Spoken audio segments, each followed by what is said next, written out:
Jump off that exhausting hamster wheel and into balanced living with Dr. Marissa. Promise you joy in the mystery.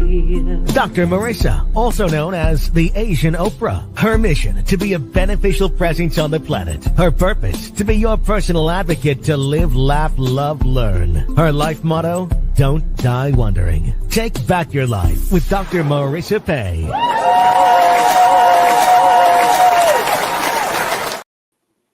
And welcome. You're tuned in to Take My Advice. I'm not using it. Get balanced with Dr. Marissa, the morning show here on KCAA, NBC News, CNBC News, and NBC Sports Radio Station, AM 1050, FM 106.5, and streaming everywhere.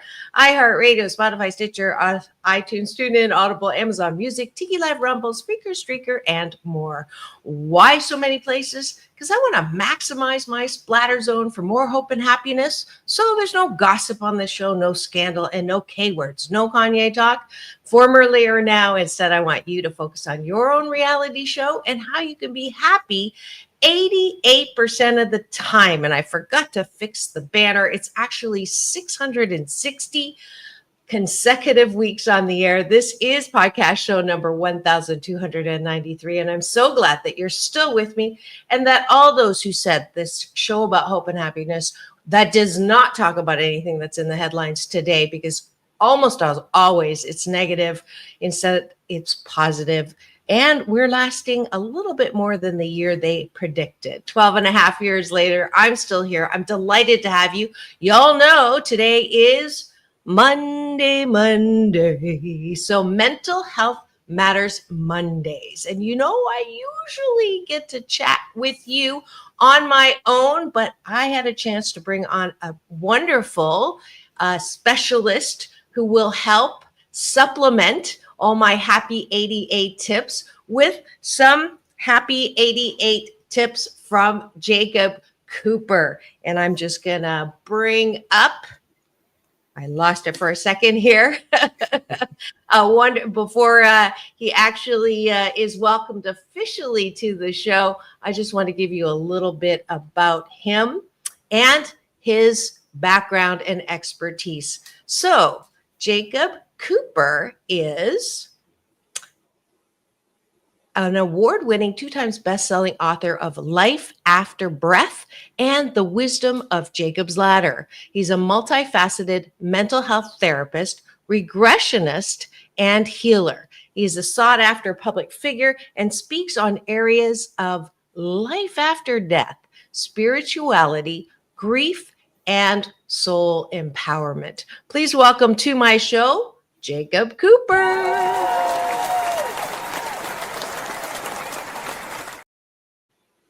Oh, what an honor. Thank you so much, Dr. Marissa.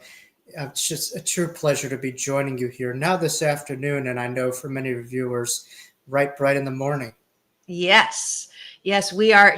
Jacob is streaming in from New York.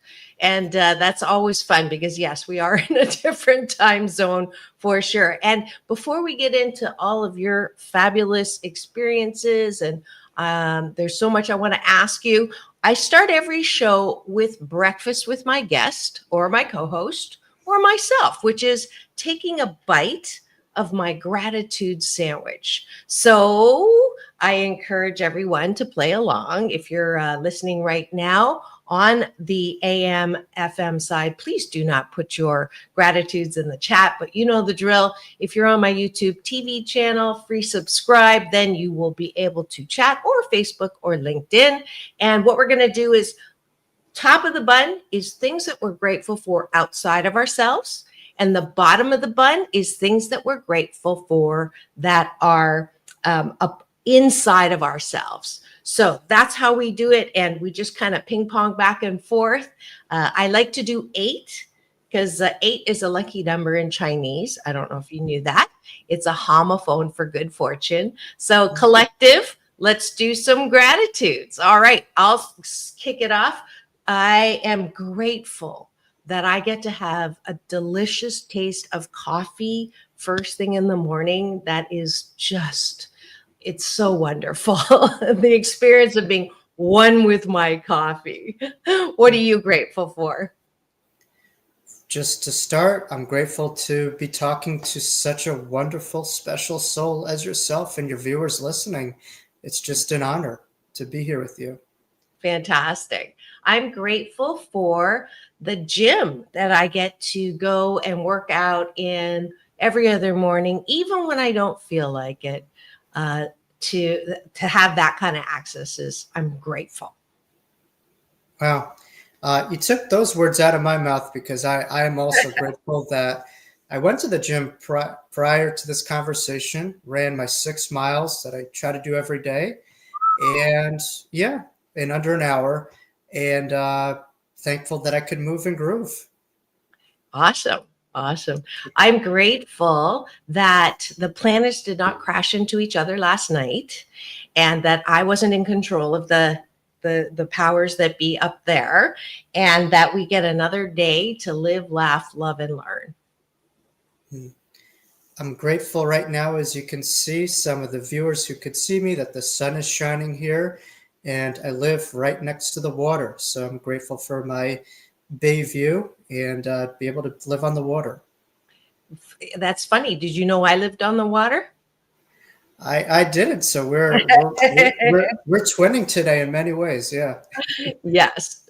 All right, let's go to the bottom of the button, which is, what do we like about ourselves? And the reason why I started doing this almost 2 years ago is it's wonderful that we're all more focused on mental health and we are aware that we're not feeling good, but a lot of people are reaching for something outside of themselves to try to feel better. And it's my BS belief system that the number one foundational work is to care about yourself, to love yourself, to like yourself, which I know that I'm preaching to the choir here, but the way that I know for me works to do that is to not beat myself up. And so the bottom of the button, we're going to model for you what I want you to do before bed tonight. Instead of thinking about all the things that you didn't get done or all the people that done you wrong, instead, I want you to know what you're good at.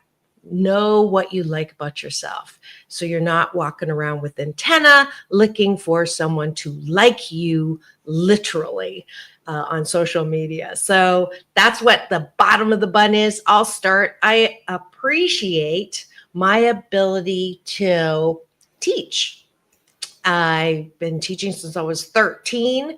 The sad circumstance, my piano teacher died. And so I took on her younger students. And ever since, I just enjoy watching the light come on people's eyes. So I appreciate my ability to teach. What about you, Jim? Yeah, I appreciate right now just to live in these times where spirituality is embraced within the mental health system, which we'll get into, and that people are open to hearing about things that I've had, such as a near-death experience, and we're not, ostracized as much as maybe we used to be. So to be able to be alive during this time in a moment where people are a lot more open and embracive of some of these topics at hand is of great honor. Beautiful. I'll end with, I appreciate my ability to laugh often and much. And laughter is my favorite sound in life. So I appreciate my ability to do that. Yeah. Laughter is very big. I appreciate my ability to stay grounded, during a lot of these last couple of years, which I've had a lot of certainly challenges, but, being able to stay grounded and kind of leaning on support systems and coping skills has been a saving grace for myself. Beautiful. Beautiful. Thank you all for joining us for breakfast. I'm hoping that you will continue this good life habit, this hashtag Blisscipline, for the next 28 consecutive days with or without me on the morning show, so that you can continue to do this and that it becomes your first thing you do when you wake up, so that your day is sandwiched in the most positive way. Thanks for joining us for breakfast.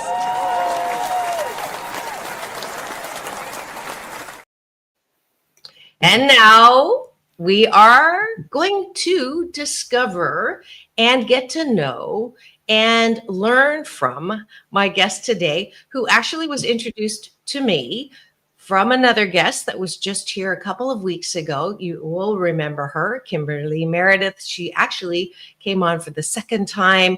I met her at the Conscious Life Expo many, many years ago, and I got to interview her on site at the Conscious Life Expo, and her client, who was Dodger pitcher.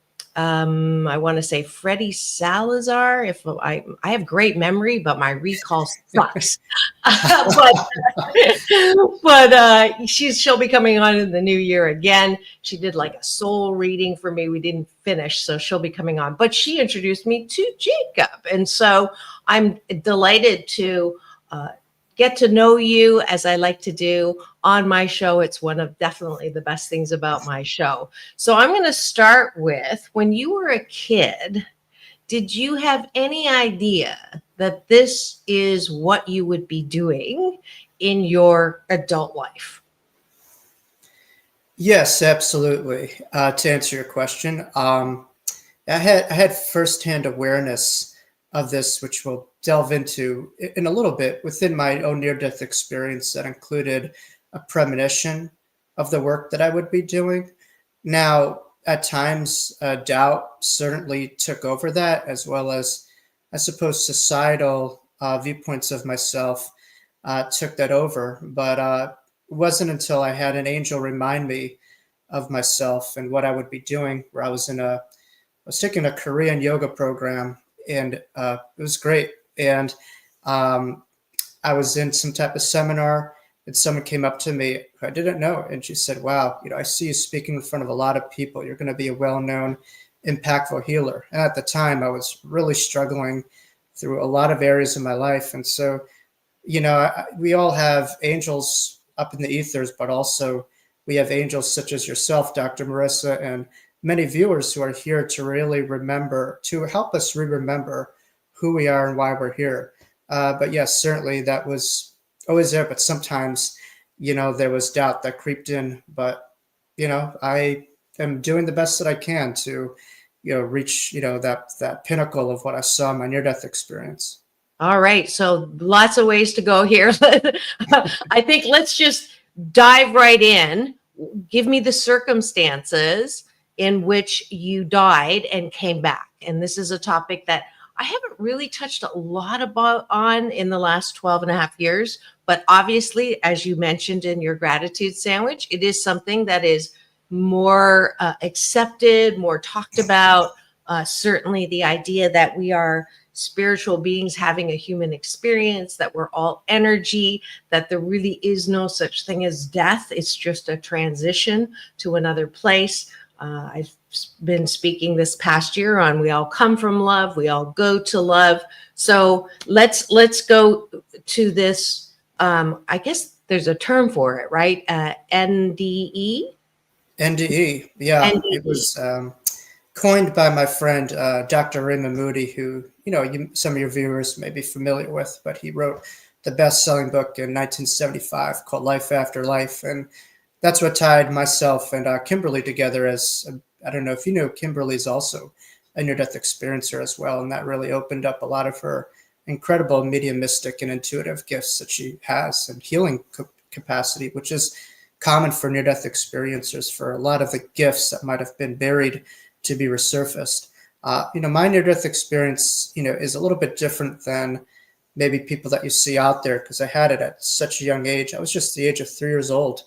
And, it's certainly a thought-provocative situation, because, a lot of people, particularly in the mental health industry, will say, hey, you can only have memories up until maybe you're 4 or 5 years old, whatever. And there's a lot of pushback.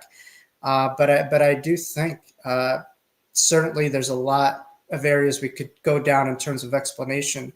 But trauma was certainly a component, as to why I have full recall of it, combined with that this was out of my linear mind. This was something that was occurring with my higher mind, my subconscious mind, which many of us have memories that go far beyond this lifetime. But, just the short, I had whooping cough, otherwise known as pertussis, completely suffocated. I was just a child in a playground, so there's a lot of allegory and symbology to it.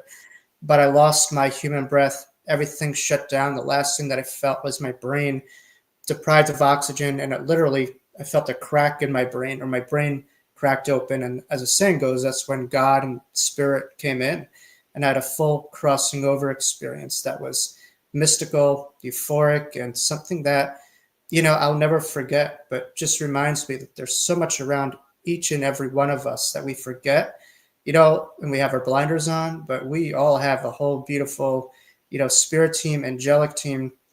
And we all are, as you said, infinite spiritual beings having these human experiences. And sometimes the human ego takes over, the true spiritual self that we are. Awesome. Want to welcome Edith from LinkedIn is tuning in, and she is in full agreement, and she's been a great supporter. Welcome, Edith. Let me go back to the playground. You're 3 years old. How were you suffocated? I had a condition known as pertussis, otherwise known as whooping cough.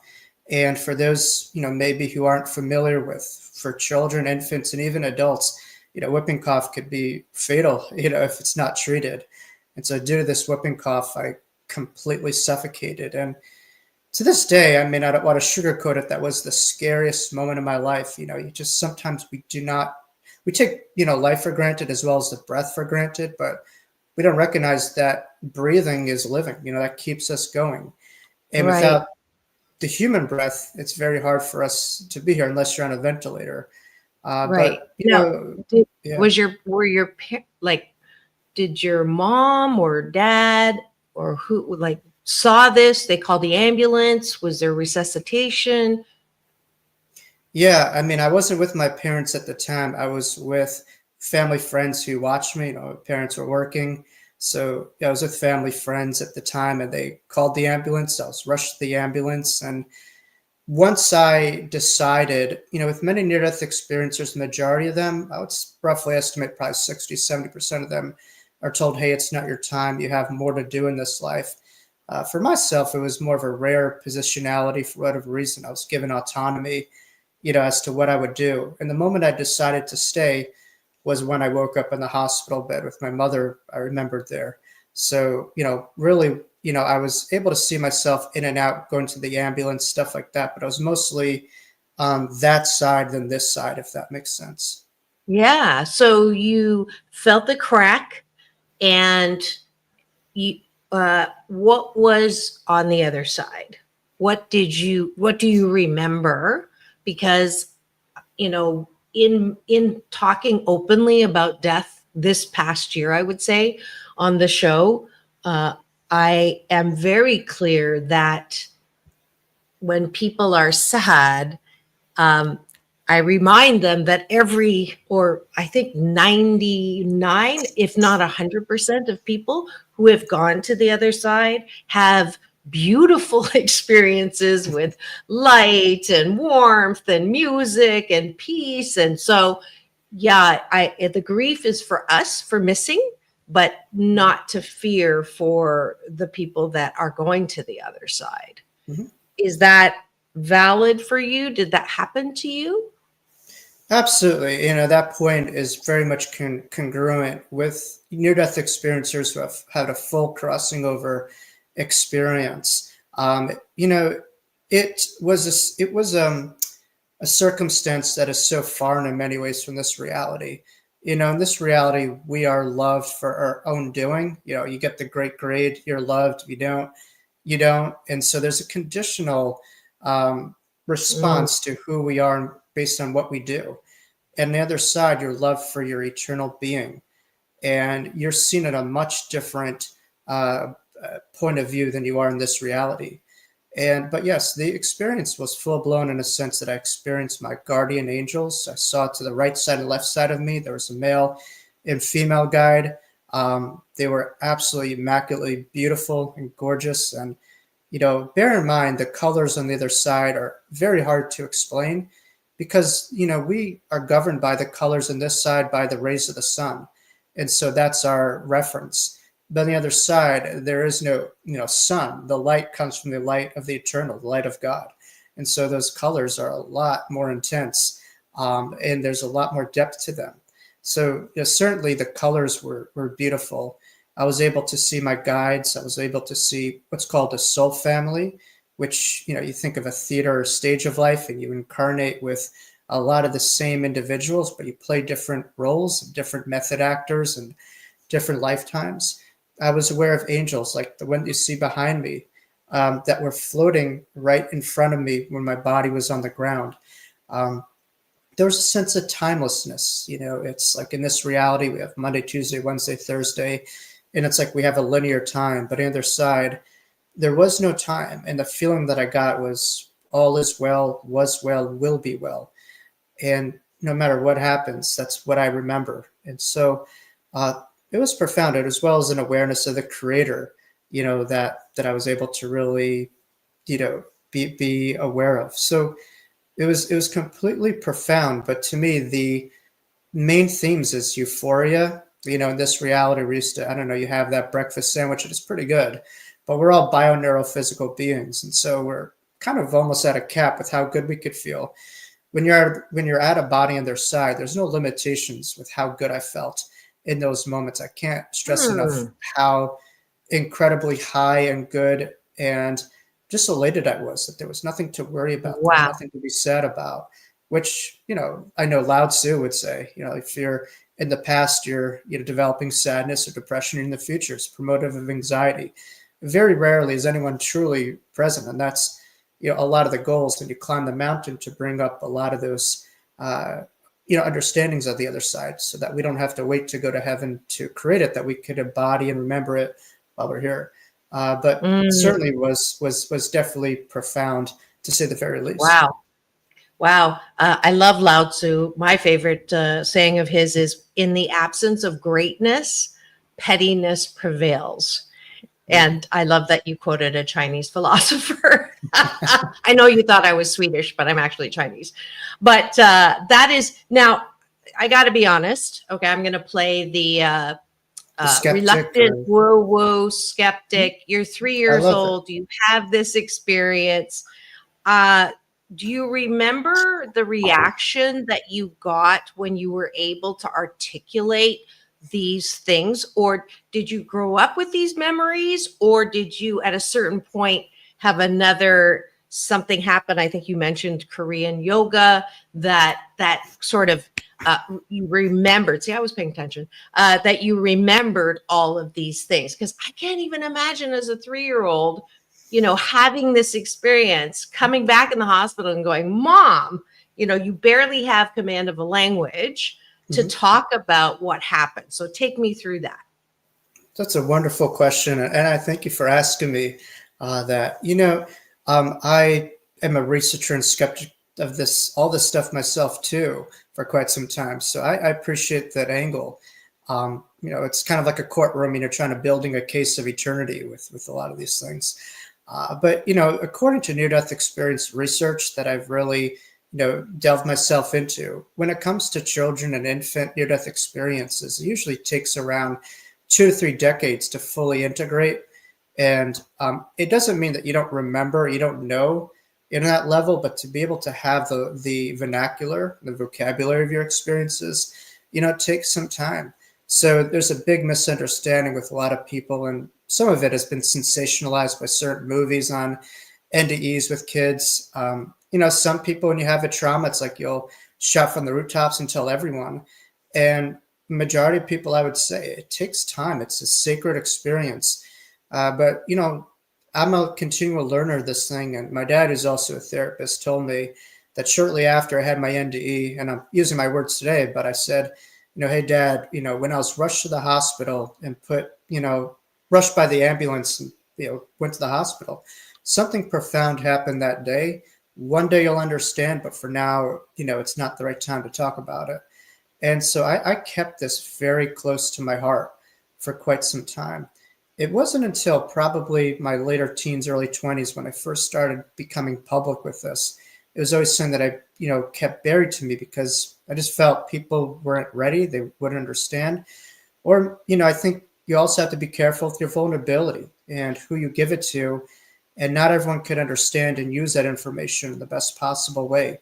So in order to really keep myself and survive, I needed to keep this, but to thrive, I really needed to define the story.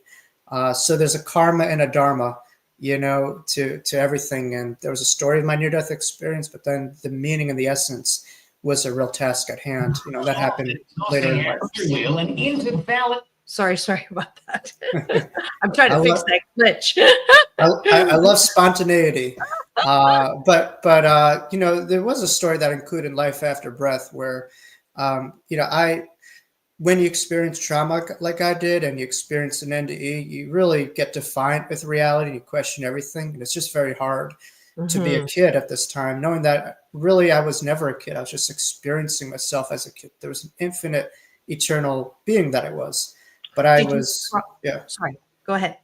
I was just going to ask if you did you try to tell your parents? Did you try to tell your parents what happened and what was that reaction? I really didn't. I really, for quite some time, kept it very close to myself. My parents come from a very kind of black and white religious type of, baseline, and that's kind of where they're at. So I kept it close to myself. But there were other people in my family who were more open to metaphysical topics that really helped me along the way. And, one of them was my great aunt who crossed over, who was a teacher for the blind, visually impaired rather. And one of her students was Jose Feliciano, who wrote the song Feliz Navidad. But I wondered why that name sounded familiar. Yeah, she was working in the city area, but she helped, people, she helped the blind to kind of navigate life. And that was a metaphor for what she did, with spiritual things. She helped people who maybe couldn't remember to see the unseen forces. And so it's a lot of symbology and allegory, in life if you look at it. But she was able to really educate me on near-death experiences. And then from another family friend of mine, I was given a book called Embraced by the Light by an author named Betty Adie, who was featured on another Oprah, but, the Oprah Winfrey show.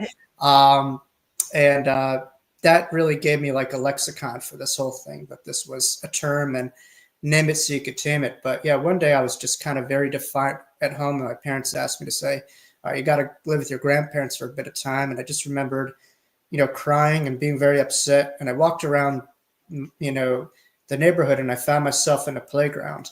And I was just very distraught and upset. And I looked at the playground and the swings and the slides, almost 2 decades later, and just reminded myself, no matter how you might feel disfranchised from life or life might reject you, having a near-death experience in the playground reminded me that we're all eternal children of God playing here in God's, playground.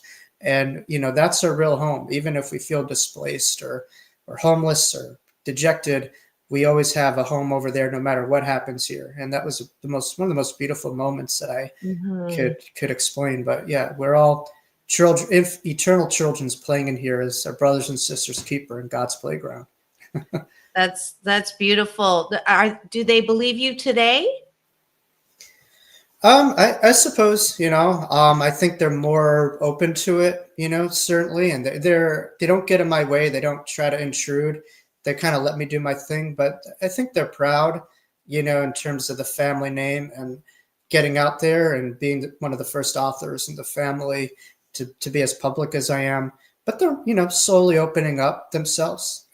Sometimes it's hard for people to have a dichotomy with religion and spirituality. It has to be very, just kind of unidimensional or binary. So, they're opening themselves up as they get later in life to maybe that spirituality exists not because of religion, but despite of it,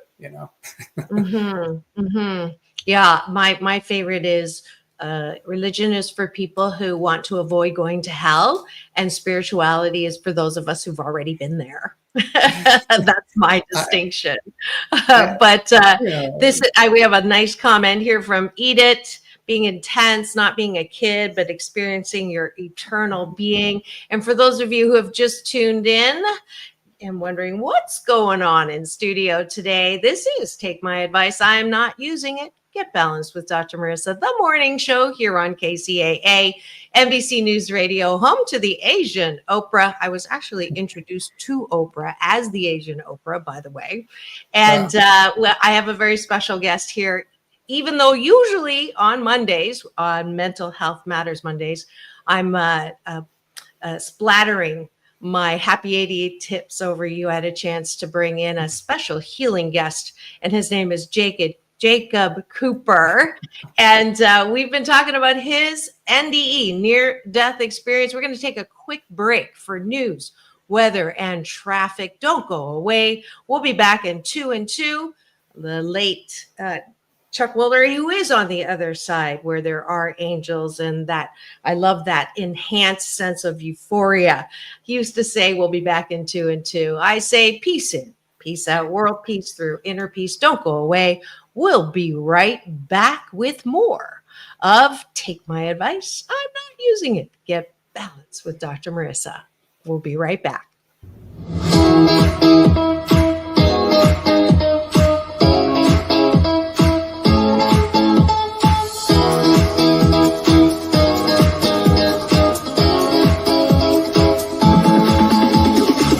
Take back your life with Dr. Marissa Pei.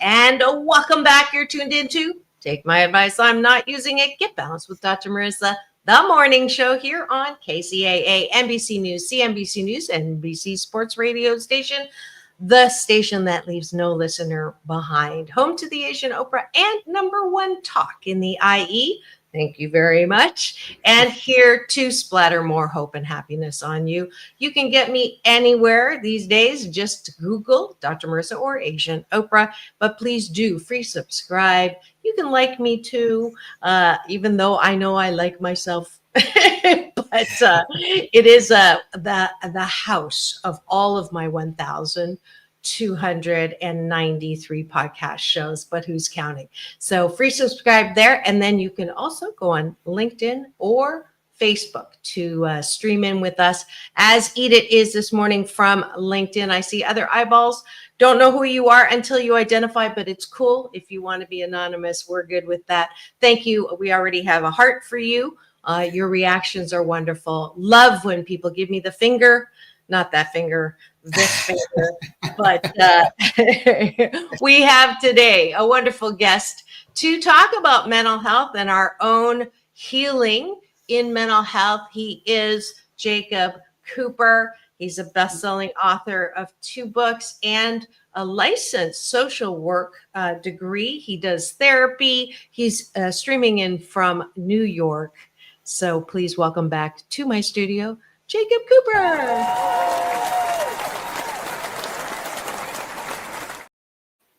All right, let's go into everyone. And, how can everyone feel better about their life in a way that they maybe, I don't know if the expression is shooting themselves in the foot or choosing to wake up on the wrong side of the bed.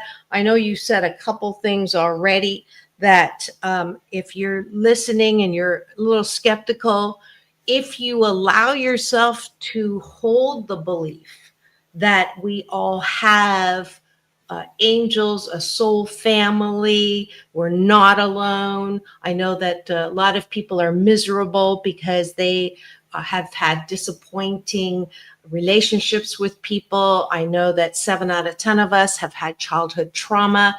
I'm one of them. It sets us up to be suspicious, to think that no one cares. And when we come up against something that hurts our feelings, we take our toys out of the sandbox and go and live on an island on our own and say, fork you all. So I don't know how many people listening, because this is a show where usually that isn't the ranting and the raving, but I like to keep it real, that especially during this season where we're supposed to be happy, during the season of joy, there's quite a few people out there saying that life sucks. Mm-hmm. So Jacob, with your therapist, NDE, your knowing of what is on the other side and who we really are, please address that for those of not me, but those out there who might be listening. Well, I think for starters, The concept of self-growth and self-empowerment is not self-abandonment.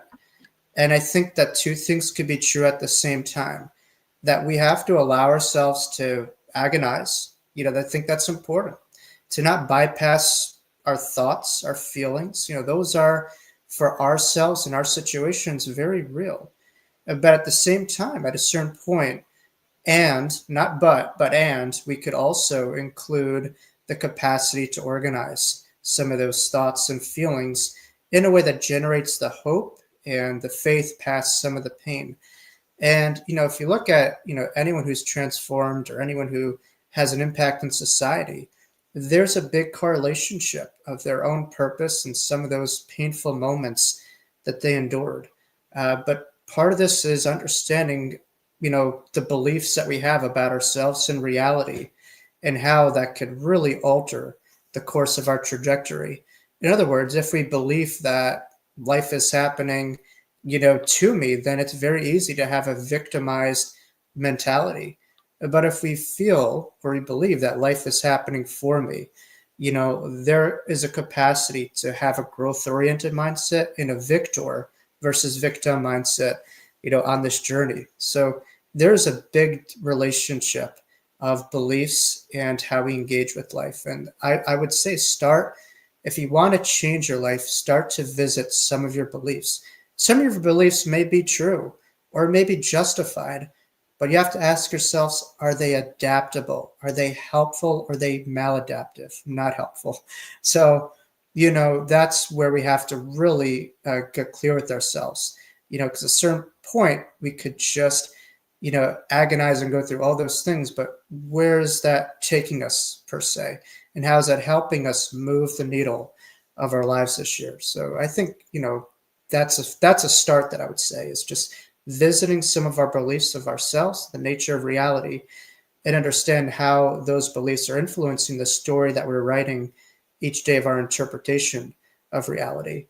And you've seen people who they'll say, and this happened, and that happened, and that happened, and that happened. And that's just kind of like they're always in this negative, kind of reel. And then other people facing very, very similar events will be able to find the silver lining in those things and the growth and, the beauty of just what we call the eye in the hurricane kind of thing, just being able to find that. And so I think really, our lives really have to do with our mindset more than anything else.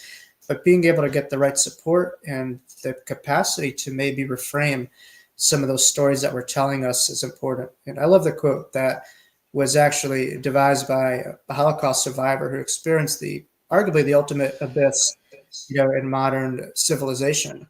His name is Elie Wiesel, Nobel Peace Prize winner. But he said that God created us because God loves stories. We're all accumulation of God's stories. And so we have to ask ourselves, do we want to be defined by what's happened to me in the story, the karma, or do I want to define the story, the dharma? Do I want to really find the meaning? And so that's all a part of being the heroes of our own stories, our own journeys, which is the beauty of living everyday life, that we have the capacity to rewrite a story and to define it the way that we perceive it versus, something we walked into, which was really not our fault. But how we come out is the only thing that we can control. Absolutely. A lot there. I'm reminded of, I tell people to call your own BS. So calling your own, being aware of your belief systems that create the life that you have. And yes, people have said to me, because I've been very open about my own experiences with trauma in childhood, and people will say to me, well, don't you think you would have become who you are without the trauma? Is it possible to not, because I'll say I don't regret anything. And the trauma that I had helped shape me into who I am. And I actually like who I am 88% of the time. And, the choice is always, do I choose to be mad? I can be mad. I have every reason to be mad at what happened to me. but I choose to see what happened to me. I put my life jacket on with a silver lining every morning because it just makes me feel better. And I think that that is the I'm preaching to the choir here, you're preaching to my choir, and it's that if we can stop seeing our life as how we got screwed, Mm. song, and instead say, what was it in our lives that made things better? That what was done for me instead of to me, I think is the expression I love using. But yeah, go ahead. Well, certainly, thank you for sharing. That is takes a lot of strength, to become public, with our vulnerabilities, with our traumas, particularly when not everyone has a psychoeducation to understand how visceral and real trauma is. And I think part of my goal, and I'm sure you're in the same mindset, where part of it is really tangibilizing mental health. If you were to go up to someone and say, "Oh my God, I've got cancer, I've got heart disease," whatever, there'd be a lot more compassion, understanding. But when it comes to things that maybe people don't see or people don't feel are physical or real, and we're really finding how real and neurologically based trauma is, from certainly studies of the brain and the impacts that it does have on the brain, which I do believe brain health is a big part of mental health. And so I think people are getting more information, which could lead to hopefully, more compassion. But, some people lack mirror neurons in the brain, which relates itself to empathy, and they just don't have, they come from a neurological disadvantageous place to really formulate those pivotal compassion pathways to others. But yeah, there's a lot of gifts behind your trauma, and part of it is for ourselves to really develop empathy to another. We go through these things to develop an understanding for someone that may be brought in our path, that could be able to really have a degree of understanding for, as well as a more of an inspiration to really provide, the light to, from going through our own stuff. So you're, truly a phoenix out of the ashes in the work that you're doing, and you're utilizing, those really dark nights of the soul moments to help out humanity. And so I thank you for inspiring me on your journey and how you've been able to really transform, from trauma. That's so funny because the last chapter in my book, which is over there, and I forgot to bring it down here, but my last chapter is called Phoenix Rising. And there you go. And my Chinese name, Bei Nian Feng. Feng is Phoenix. Wow. So that was a tap into your angel, or whoever's been talking in your ear knew to alert you to that. Woo-woo. And that is what we're talking about here today. Those of you who just tuned in, and you can go back and rewind and get this episode on my YouTube TV channel. Free subscribe, and you'll get an alert every weekday morning when I come on live to splatter more hope and happiness on you. Today, we do have a very special guest, Jacob Cooper, who's helping me with Mental Health Mondays. And we're talking about a number of things, near-death experiences, but also I think I'm getting the download or the sense that I'm going to stretch our audience a little bit, those reluctant woo-woos. Let's talk about angels on our shoulder and angels who are here to help us in life. Now, I'm a scientist, and my PhD is in organizational psychology. I have a very broad listener, supporter, watcher base. And so I don't always go in this direction, but I think we have a very qualified individual who at 3 had a near-death experience and saw the amount of unseen support that we have. So talk to us about that. Yeah. Well, I reference the term guardian angel Some people call it spirit guides. It's kind of like England. You want to call it the UK, Great Britain, England. It's all the same vernacular to describe the same thing. But really, before we come to this earth, it is really my firsthand knowing rather, which goes even further than belief, that we all have, a team of angels or guardian angels that we're assigned to, that we're contracted to in our what is called the pre-birth planning phase. And these guardian angels are there to really help us to evolve through this lifetime, to remember some of the different blueprints and lessons, maybe challenges that we have, and it's all about this earth school for an opportunity for the evolution of our soul. And so I've seen, people referencing spirit guides within my own past life regression sessions, which is just a form of hypnosis that allows people to be able to access different memories from other lifetimes. But each person has guides with them that come here before we're born and will be here, after the body goes. But throughout lifetimes, we can have secondary guides that come into our life. And a lot of it has to do, with, magnetizing. I think certainly within this life, we'll attract certain people based on vibrational frequencies and our energies. And the same thing on the other side, where we really will attract certain guides that really kind of gel with our vibrational frequency and our essence and who we are. So, to say, birds of the feather flock together, and I guess angels, will flock to us too, based on, our own, contract and our own vibrational match with them. But really, I believe to receive, just ask.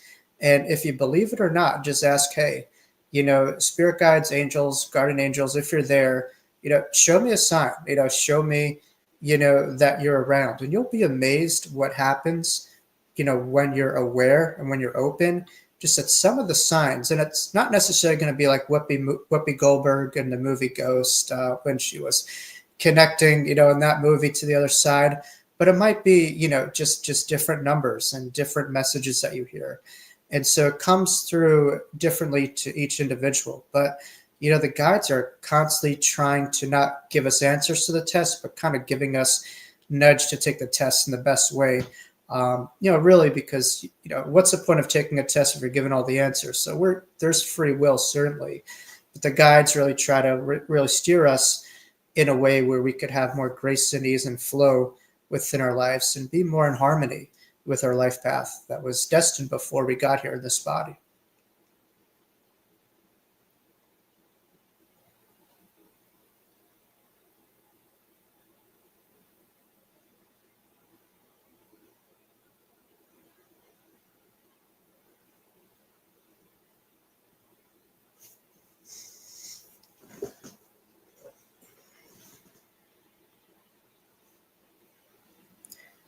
I'm sorry, I can't hear you. I muted here for a second to go get this one, and in here is the one that says Phoenix Rising as the last chapter. And actually, it reminds me, today is Monday, and y'all know that if you tune in on Mondays, you get a free audiobook copy of 8 Ways to Happiness from wherever you are. And that is my Asian Oprah giveaway. And Jacob also has 2 books that I want to make sure that you show, and we know how to find them to purchase. And give me a good website for them to be able to link to you. Oh, sure. Well, here are my 2 books, Life After Breath and The Wisdom of Jacob Slatter. And you can find them on my website, jacobelcooper.com, as well as amazon.com. There's a paperback, Kindle, and audio version of them. And be getting some wonderful responses and feedback over the years with the books. So find them on my website, jacobelcooper.com. Great. I'm going to pull it up right now so that you can see it. I love that I can do this. Beautiful. I love your colors. Thank you. Yeah. You just click on the books icon and they're right there. But yeah, that's my first book. And, it's with a publisher out in California. which how I connected to Kimberly because we were both published with the same house. So that was pretty cool. Awesome. Great. Long Island. Long And you Island. and you also have a podcast that people can tune into. Yep, I do. It's we meet on a every other week basis, and hopefully we get you on down the road when you're around. But yeah, we have a lot of authors and thought influencers, on the channel. So it's on YouTube as well as audio syndicated on mindbodyspirit.fm with Diane Ray, who was formerly with Hay House Radio. So yeah, we do a lot, So I try to really get as much information like yourself as out to people, and just spreading the good word to all who need it. So Wonderful. I love the title Life After Breath. Yeah, Life After Breath was really a homage to my friend Dr. Imma Moody, who coined the term near-death experience, and he wrote the book Life After Life. But Life After Breath was my physical breath was taken away from me, my near-death experience. But then I surrendered to the breath of eternity, and that was a saving grace. And so, for viewers, when we may feel that life has pulled the plug on us, that there's nowhere to go, that we have no options, the power of surrender is really how we tap into our own power. And so I think, we have a physical breath, but we're birthed out of the breath of eternity, so we are eternal, infinite breath. So that's really what I was able to be cognizant of in my near-death experience. And that's why I really highlight so much of breath work, mindfulness, meditation, all that stuff, because that really connects us to our inner power. That sounds great. Don't know what's going on technology. There's an angel that doesn't want me on camera. I don't know if you can hear me. Can you hear me? I could hear you perfectly. Okay. Yeah. Good.